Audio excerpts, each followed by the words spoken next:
आणि आता पाहणार आहोत टॉप 9 राजकीय बातम्या।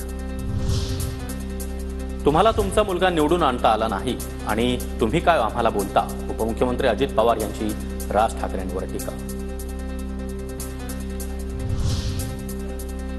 लाडकी बहीण योजना लाभार्थ्यांमध्ये 1 महिन्यात 5 लाखांनी घट, लाभार्थ्यांची संख्या 2,46,00,000वरून 2,41,00,000 छाननी प्रक्रिया सुरू असताना नवी माहिती समोर। लाडकी बहीण योजना सुरू राहिली पाहिजे, निवडणुकीच्या अगोदर का नियम लागू केले नाहीत, आमदार राजेंद्र पाटील यड्रावकर आक्रमक। आता एकही अर्ज पात्र केल्यास रस्त्यावर उतरून आंदोलनाचा इशारा। फॉर्म भरून घेतले त्याच वेळा त्याची छाननी करून मग पैसे त्याच्याकडे त्या खात्यावर जमा करणार होती। निवडणूक होती म्हणून आपण पैसे जमा केले, त्यांना लाभापासून जर वंचित ठेवायला आलं तर हे चित्र काय बरोबर होणार नाही। निश्चितपणे ह्याच्या विरोधात आम्हाला आवाज उठवावा लागेल।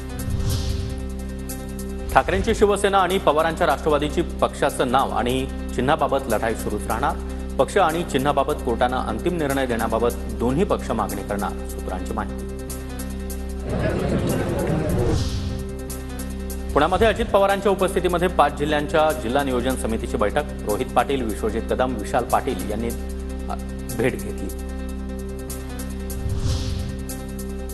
राधाकृष्ण विखे पाटलांना मुंबई उच्च न्यायालयाचा दिलासा। विखे पाटलांविरोधातील याचिका मागे घेण्याच्या कोर्टाच्या सूचना। वाळू माफियांसंदर्भातील विखेंच्या वक्तव्यावर आक्षेप घेत शरद कोळी यांनी याचिका दाखल केली होती। समरजित घाटगे यांच्या भाजप प्रवेशाबाबतच्या चर्चेला पूर्णविराम। समरजित घाटगे यांनी भाजप प्रवेशाबाबतचं वृत्त फेटाळलं। राष्ट्रवादी काँग्रेस शरदचंद्र पवार पक्षामध्ये राहणार, सोडून कुठेही जाणार नाही, घाटगे यांची प्रतिक्रिया।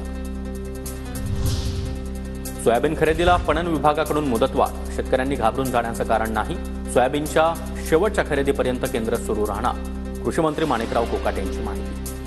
त्याला आता पणन विभागाने त्याला मुदतवाढ दिलेली आहे, त्यामुळे शेतकऱ्यांनी घाबरून जाण्याचं कारण नाही। त्या संदर्भामध्ये पणन विभाग त्याला मुदतवाढ देऊन सर्व शेतकऱ्यांचा माल खरेदी करेल।